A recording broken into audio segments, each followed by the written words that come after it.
Մկրտչյան, խնդրեմ ասեք, ճիշտ է խոսվեց անձնագրի Հայաստանի Հանրապետության անձնագրի ստանալու հեշտ լինել կամ չլինելու հետ կապված ամեն դեպքում ուզում եմ առանձին խոսենք, ասեք ինչ կա նախատեսված ընտրության իրավունք ունենալու մասով, էլի արդյոք ճիշտ չի լինի, որ անձնագիր ունենալը բացի կամ ինչպես խոսվեց, որ միջև անձնագիր ստանալը տարբեր կարգավիճակներ նախատեսելու հետ կապված, նաև հեշտ չլինի ընտրություններին մասնակցելու, օրինակ այլ երկրի քաղաքացին գա ուզենա Հայաստանի Հանրապետության քաղաքացի դառնա ու ժամկետները ինչը որ ունենք, որ կարող է ընթացքում քաղաքացի դառնալով նաև ընտրելու իրավունք ունենա, ես կարծում եմ այդ ամենը վերանայելու անհրաժեշտություն կա, մանավանդ հաշվի առնելով 2028 թվականի ընտրություններին 2 տարի է մնացել Երևան քաղաքի հավաքանու, խնդրեմ այս մասով ասեք ինչ կա նախատեսված։ Շնորհակալություն, խնդրեմ պարոն Ղազարյանը քիչ խոսեց, հիմա ավելի կհարստացնի։ Շնորհակալություն,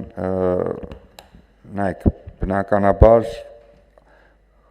քաղաքացիության ինստիտուտի վերանայումը մեզ մոտ չի առաջացել ընտրությունների հետ կապված։ Մենք դրանից շատ առաջ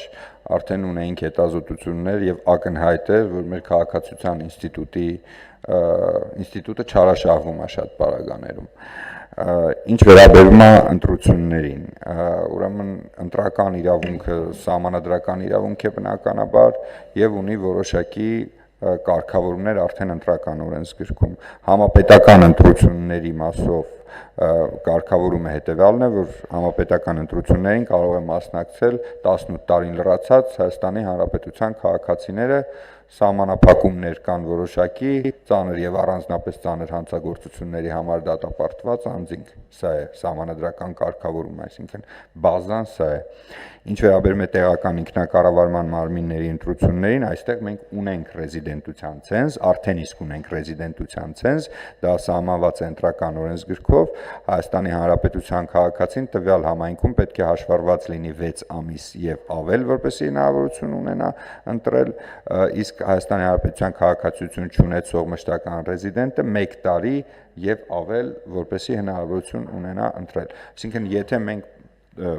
հիմա ձեր հարցից, պարոն Հակոբյան, եթե ճիշտ եմ հասկանում, որ դուք ասում եք, մենք պետք է վերանայենք համապետական ընտրություններին, արդյոք անհրաժեշտ է մեզ ռեզիդենտության ցենզ թե ոչ, դա շատ ավելի լայն ընդհանուր քննարկման առարկա է, ես այսպես մեկ ինստիտուտի փոփոխման հարցով չեմ կարող դրան անդրադառնալ, որտեղ այդտեղ մենք ունենք եւ սահմանադրական կարգավորումների քննարկման անհրաժեշտություն, եւ ընտրական օրենսգրքի քննարկման անհրաժեշտություն, եւ դա ավելի այսպես կոմպլեքս լուծման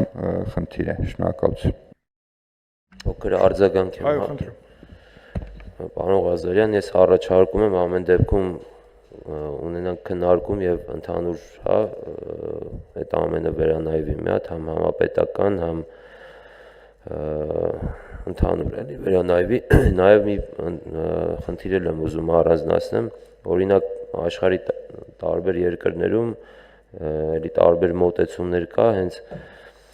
օրինակ մեր հայրենակիցների հետ կապված, այսպես ասեմ, եթե այլ երկրում երկար ժամանակ գտնվում են, հետո վերադառնում են Հայաստան եւ այն process-ները, ինչը որ կարող են մասնակից լինեն Հայաստանի Հանրապետության անձնագրով, ես նաեւ կարեւորում եմ, որ այդ մասով էլ ինչ որ փոփոխություններ արվի կամ վերանայվի, օրինակ ոնց է, ասենք, ՄՍՑ-ի հետ կապված թոշակ, ասենք, եթե պետքա ստանան, գալիս են մեր հայրենակիցները Հայաստան, այնտեղ ժամկետներ կա, օրինակ ինչ որ ժամկետ, եթե կա որ Հայաստանում չեն եղել, հնարավորություն չեն ունենում ստանալու, մնացած այդ ընտրություններին մասնակցելու եւ այլ բաների հետ կապված նույնպես կարծում եմ կարելի է վերանայել, որովհետեւ եթե նրանք երկար ժամանակ հայրենիքում չեն լինում, նրանք քաղաքական իրադարձություններից շատ տեղյակ կարող է չլինեն եւ կարծում եմ այդ մասով նույնպես վերանայելու խնդիր ունենք։ Շնորհակալություն։